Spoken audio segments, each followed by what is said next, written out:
नमस्कार, मैं doctor Jamal A Khan, health wealth and lifestyle के चैनल में स्वागत, खैर मकदम। खाने की श्रृंखला में बातचीत चल रही है कि आपकी सेहत जो है ठीक रहे, डॉक्टर की ज़रूरत नहीं पड़े आपको। तो इस श्रृंखला में तेल के बारे में विषय जो है वो बताना था कि खाने के तेल जो हम यूज़ करते हैं वो कौन से होना चाहिए और जो आपकी सेहत के लिए अच्छे होते हैं। चूँकि सबसे मुख्य रूप से जो आज की तारीख में परेशानी है, दिल की बीमारी है और कैंसर है। तो दिल की बीमारी जो है वो मुख्य रूप से हमारे कोलेस्ट्रॉल के बेसिस पे होती है। शरीर बनाता ही है कोलेस्ट्रॉल, लेकिन तेल भी सहयोग करता है कि अगर हम ख़राब तेल को यूज़ कर रहे हैं तो क्या होता है। आपने नाम सुना होगा मार्गरीन, मार्गरीन करते हैं कि मार्गरीन नहीं खाना चाहिए। मार्गरीन क्या होता है? ये तेल जो है पार्शियली हाइड्रोजनेटेड होता है, सबसे सस्ता तेल होता है और पाम ऑयल यूज़ करते हैं इसके लिए, और ये मक्खन की तरह इस्तेमाल होता है और बिस्किट्स विस्किट्स में यूज़ करते हैं। तो मार्गरीन जो है वो बहुत ख़राब है हमारे जिस्म के लिए, सेहत के लिए। पाम ऑयल ख़राब और मार्गरीन उससे ज़्यादा ख़राब। तो पार्शियली हाइड्रोजनेटेड यानी कि उसको घी की तरह बनाया गया, लेकिन हाइड्रोजन इतनी दी गई कि मक्खन भी लगे वो। तो वो आपको मार्गरीन वैसे मिलेगा नहीं, लेकिन कमर्शियल बेसिस पे मिलता है। जो फैक्ट्रीज होती हैं वहाँ पर जो सप्लाई होता है, क्योंकि बिस्किट की क्वालिटी बड़ी अच्छी लगती है, उसके में फ्लेवर भी डाल दिए जाते हैं देसी घी के। तो मार्गरीन बहुत ख़राब है।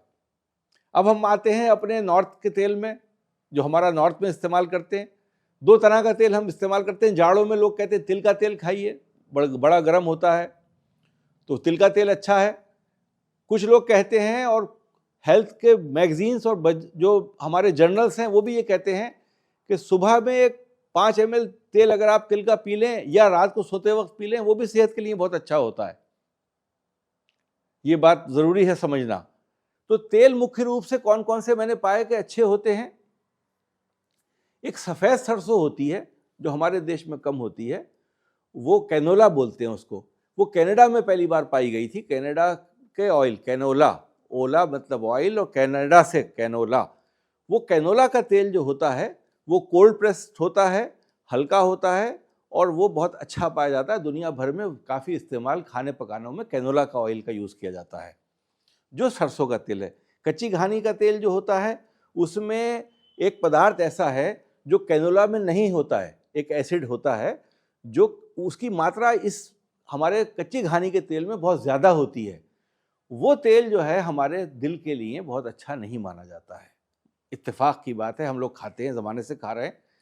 सरसों के तेल की बात कर रहा हूँ, पीला तेल होता है, खुशबू आती है उसमें, खाना में पकाते भी हैं आप, लेकिन वो उसके अंदर जो वो एक पदार्थ है उसकी मात्रा बहुत ज़्यादा है। और कैनोला ऑयल में वो पदार्थ की मात्रा सिर्फ 2% है, उससे कम है, जो सेहत के लिए बहुत अच्छा है।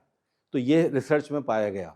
और वो एक सफ़ेद सरसों, एक पीली सरसों, मान के चलिए 2 तरह की होती हैं। तो सफ़ेद सरसों के तेल में ये पदार्थ कम होता है। पीली सरसों के तेल को अगर प्रोसेस करना है तो वो मात्रा अगर कम कर दी गई है और आपने पढ़ा है उसके लेबल पे कि इसमें ये एसिड कम मात्रा में है, सिर्फ 2% है, तब वो सेहत के लिए अच्छा हो गया। इनोलिक एसिड बोलते हैं इसको।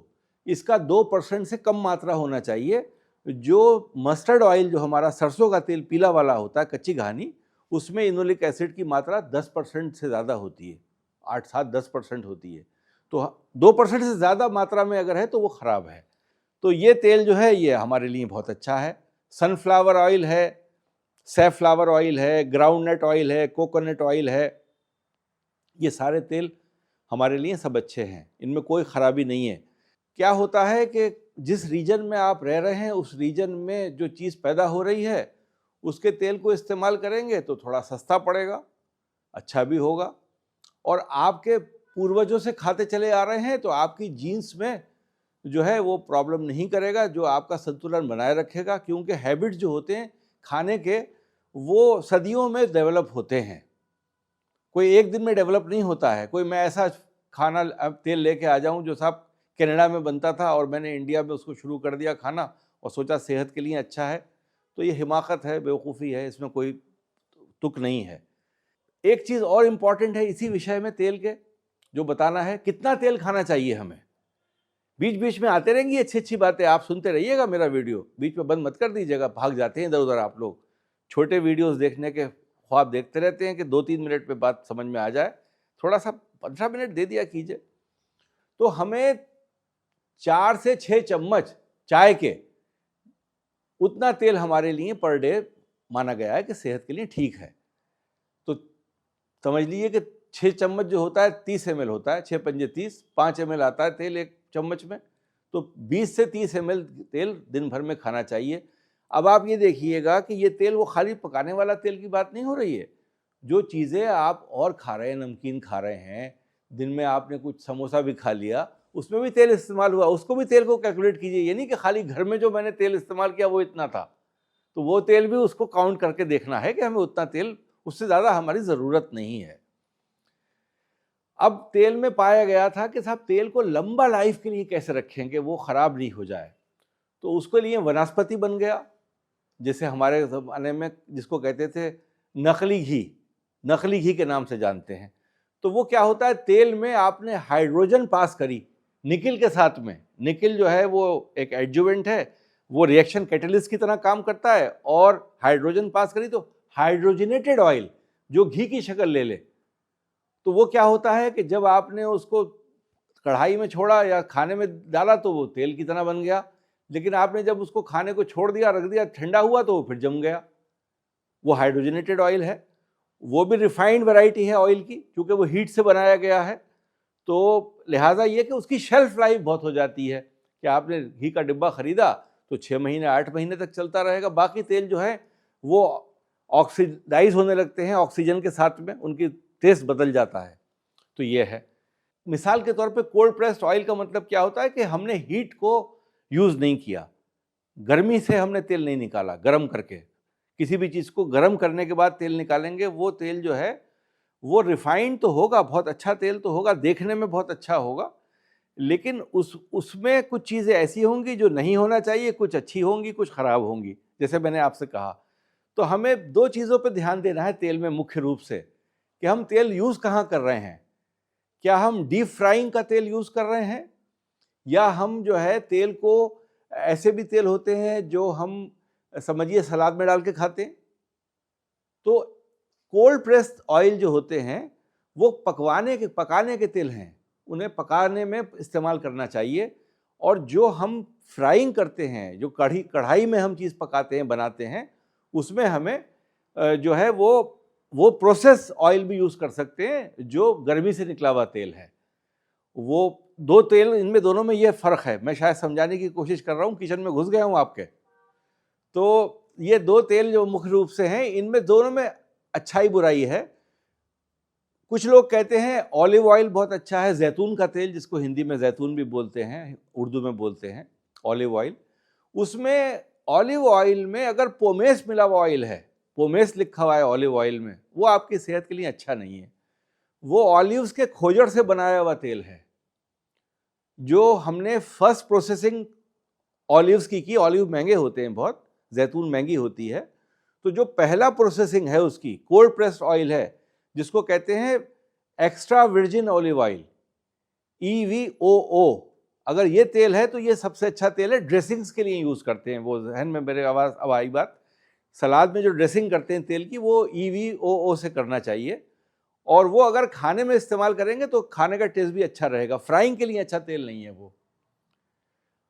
अगर उस पर लिखा है बोतल पे आपकी olive oil, olive pomace oil, तो पोमेस ऑयल जो है वो ख़राब तेल है। ख़राब से मुराद ये है कि जो ऑलिव्स की खोजड़ बच गया वो तेल है, वो गहरा ग्रीन होता है, काफ़ी डार्क ग्रीन तेल होगा वो। और लाइट ऑयल होगा तो वो एक्स्ट्रा वर्जिन ऑलिव ऑयल होगा, जिसका कलरलेस होगा, ट्रांसपेरेंट होगा, बहुत क्लैरिटी होगी। तो ये होता है। तो कोल्ड प्रेस्ड ऑयल हमेशा हम ऐसे खानों में इस्तेमाल कर सकते हैं जो हम अपने खाने पका रहे हैं, बॉईल करके खाने बना रहे हैं जिनको। इसमें मुख्य रूप से मैंने देखा जो भी चीज़ें हैं, पाम ऑयल जो है वो सेहत के लिए अच्छा नहीं होता है। पाम ऑयल को कम इस्तेमाल करना चाहिए, क्योंकि पाम ऑयल में एक कंपोनेंट और ऑयल का होता है कि वो धुआं कब दे रहा है। यानी तेल जब आपने कढ़ाई में डाला और वो धुआं देने लगे तो वो तेल आपका ख़राब हो रहा है, अब वो टूट रहा है, उसके अंदर कुछ ऐसे केमिकल्स बन रहे हैं जो आपके दिल के लिए, आपकी दिल और खून के लिए हानिकारक हैं। तो अगर वो तेल धुआं दे रहा है कढ़ाई में तो वो तेल आपके लिए अच्छा नहीं है। तो धुआं नहीं देना चाहिए तेल को। आप जब उसमें पकाएंगे कोई चीज़ तो आपकी कढ़ाई में तेल डालने के बाद गर्म हो जाएगा, जब आप उसमें कुछ चीज़ तलेंगे तब तो धुआं निकलेगा, लेकिन तेल अपने आप में धुआं नहीं देना चाहिए। ये हमें एक खास ख्याल रखना है। अच्छा, रिफाइंड ऑयल क्या होते हैं, इस पर मैंने रोशनी डाली थी, लेकिन रिफाइंड ऑयल हमेशा वो होते हैं जो गर्मी से पैदा किए जाएं। गर्मी मतलब कोल्ड प्रेस नहीं होते हैं, वो हॉट प्रेस्ड ऑयल होते हैं।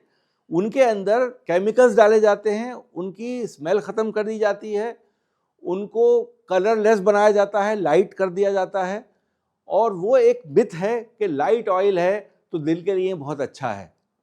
जैसे बहुत से तेलों पे लिखा होता है ना, दिल बना देते हैं, फ़ोटो बना देते हैं कि तेल की बोतल पे दिल का फ़ोटो बना हुआ है। ये बिल्कुल गलत कंसेप्ट है, ये एक बेचने का तरीका है, मार्केटिंग गिमिक है। कोई तेल ऐसा नहीं होता है जो आपके दिल को लाजवाब कर देगा। हाँ, ट्रांस फैट्स नहीं होना चाहिए तेल में, और मोनोफैट्स होना चाहिए। मोनोफैट्स जो होते हैं, मोनोसेचराइड्स, सबसे अच्छा तेल जो होता है वो मोनोसेचराइड्स में आपका वो ऑलिव ऑयल होता है। मैं बार बार इसलिए नहीं कह रहा हूँ कि ऑलिव ऑयल आप खरीदने लगेंगे, ज़्यादा आपका कंजम्पशन ऑलिव ऑयल का महंगा हो जाएगा, वैसे ही महंगा आता है। और एक्स्ट्रा वर्जिन ऑयल तो बहुत ही महंगा आता है, आप सबको पता है। और तेल की अगर शीशी की बात करें तो आप टिन में ख़रीदें, एल्युमिनियम में जो मिलता है तेल, या आप शीशे की बोतल वाला ख़रीदें। प्लास्टिक की बोतलें वहाँ भी अवॉइड करें, क्योंकि वो प्लास्टिक में, मैंने लास्ट टाइम बताया था कि जब प्लास्टिक चल के आता है, ट्रकों में रख के आता है, तो अगर वो बहुत दिन रखा हुआ है गर्मियों में, तो वो अपना कंटेंट किसी भी चीज़ में दे देता है। तो ये बात भी हुई थी। वैसे तो प्लास्टिक में भी लोग ख़रीदते ही हैं। इसी श्रृंखला में एक बहुत इंपॉर्टेंट बात बताना चाहता हूँ मैं, कि हम तेल को जो रीयूज़ करते हैं, दोबारा से इस्तेमाल करते हैं, ये गुनाह है। ये बहुत ख़तरनाक चीज़ है। ये सेहत के लिए बहुत ही हानिकारक है आपके, कि आपने कढ़ाई के तेल को रख लिया, वो काला भी हो गया, उसके अंदर खाने के भी चीज़ें थी, पदार्थ थे जो जल गए थे, और आपने उस तेल को दोबारा इस्तेमाल किया। इसको मेहरबानी करके काम को छोड़ दीजिए। आप मान के चलिए कि जो कढ़ाई का तेल है उसे आपको फेंकना है, ख़त्म करना है। उतना ही तेल इस्तेमाल कीजिए जितना ज़रूरत का है, और उसके बाद उस तेल को दोबारा यूज़ करने की ज़रूरत नहीं है। जला हुआ तेल जो होता है, इस्तेमाल हुआ हुआ तेल, वो हमारे लिए बहुत ख़राब है। सबसे बुरी चीज़ किताब में, मेडिकल लिटरेचर में जो पाई गई है। और आपको हैरत होगी, ऐसे ऐसी जगहें हैं दुनिया में जो खाने के तेल को कलेक्ट करते हैं बड़े बड़े होटलों से, जहाँ खाना बनता है, और उसको रीपैकेजिंग करके सस्ते दामों में बेच देते हैं, और आप लोग ख़रीद भी लेते हैं, आपको पता नहीं होता कि क्या है। तो मैं एडल्ट्रेशन के बारे में तो बात करूँगा नहीं आज, कि एडल्ट्रेशन क्या होता है, कैसे चेक करना चाहिए, ये विषय मेरा नहीं है। कोकोनट ऑयल के बारे में बात रह गई। कोकोनट ऑयल किताब में नहीं लिखता है इतना, हम लोग यूज़ करते हैं, वो भी ठीक है, उसको भी खा सकते हैं, चूँकि वेजिटेबल ऑयल्स की कैटेगरी में सारे ये तेल आते हैं। इनको कहते हैं वेजिटेबल ऑयल्स, सब्जियों से बनाए हुए तेल। तो ये बताना ज़रूरी था। फिर देसी घी के बारे में लोग पूछते हैं, साहब देसी घी कैसी चीज़ होती है, देसी घी खाना चाहिए? तो पहले तो देसी घी के बारे में एक बता दूं, सिंपल फार्मूला है। देसी घी कौन सा है? जो पानी के ऊपर तैरेगा वो देसी घी है। रूम टेम्परेचर पे पानी ले लीजिए, 1 चम्मच घी डाल दीजिए उसके ऊपर, और वो देख लीजिए कि वो तैर रहा है कि नहीं तैर रहा है। दूसरा मेथड एक और है उसका, कि आपने घी को पकाया और उसके बाद में फ्रिज में रख दिया। अब आपने देखा जब घी जम गया, आपने ऐसे ट्रांसपेरेंट उसमें प्लेट में रखा, ट्रांसपेरेंट जो आपका बर्तन है, थोड़ा ऊंचा बर्तन है, कि आपने देखा उसमें लेयर्स अगर बन गई, साइड से देखेंगे आप, लेयर बनी हुई दिख रही है, तो आप समझ लीजिए इसमें मिलावट है घी में। और अगर लेयर बनी हुई नहीं दिख रही है, एक ही कलर का यूनिफॉर्म घी दिख रहा है जमने के बाद, तो वो मिलावट का घी नहीं है। ये बात ज़रूरी थी बताना मुझे। तो ये तेल और घी के बारे में बातें होना थी। अच्छा, इसमें सनफ्लावर ऑयल है, मैंने आपसे कहा था मैं कुछ नाम बता दूं। सैफ्लावर ऑयल भी होता है।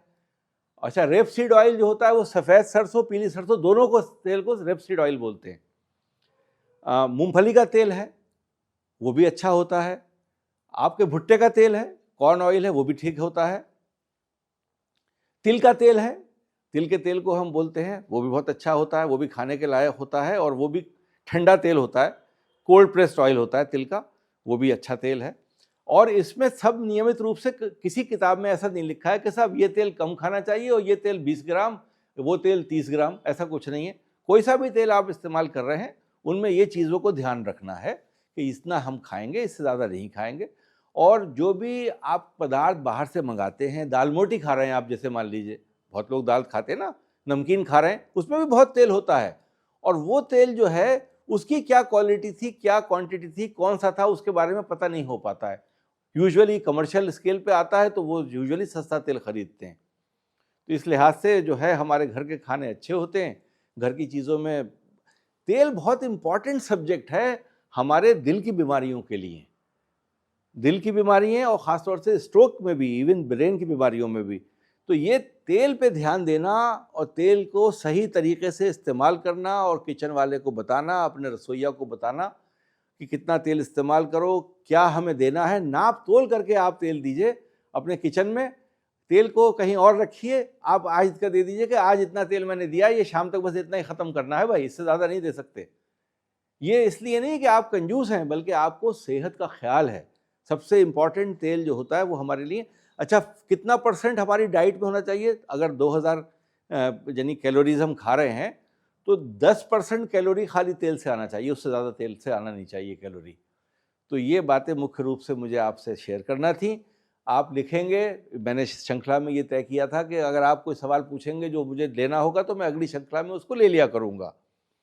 तो फिर से आपको नए साल की मुबारकबाद। आपका नया साल शुरू हो गया है। हम तो वीडियो रिकॉर्डिंग कर रहे हैं पुराने साल में, लेकिन रिलीज़ होगा नए साल में। तो आप सबका दिन शुभ हो। नमस्कार, जय हिंद।